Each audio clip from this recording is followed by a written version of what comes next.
most of my work is done with saws, like you see hanging here. Each saw has a different blade in it, even though they look very similar. And then lots and lots of files, dental scrapers, little scrapers that I make, and little knives and chisels and things that I make. The engraving is called scrimshaw, and this is where I polish ivory to be real shiny. And once you get ivory shiny, it won't take anything. You can put ink on the surface, as I mentioned to some of you earlier, and it won't stain that surface.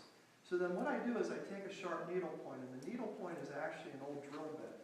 And I take that drill bit, I grind it to be sharp on the back end, and it's real good tool steel, and I literally scratch a line in the ivory with that needle.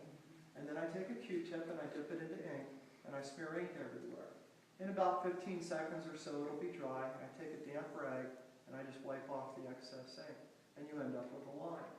And to get the line straight, I'll lay down plastic rulers. I make these rulers from big sheets of plastic.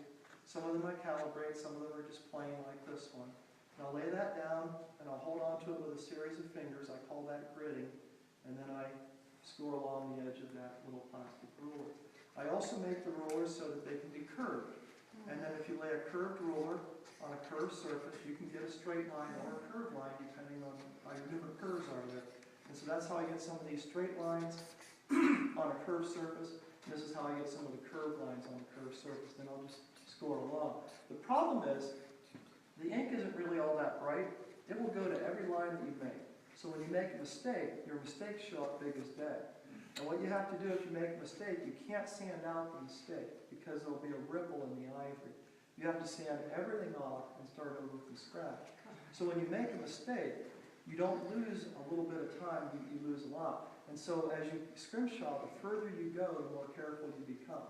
And when I scrimshaw a deck, if I've got a lot of time in the deck and I make a boo-boo scrimshawing, rather than redo the entire deck, I'll make a bucket or a mop or a keg or something, and I'll put that over the boo-boo.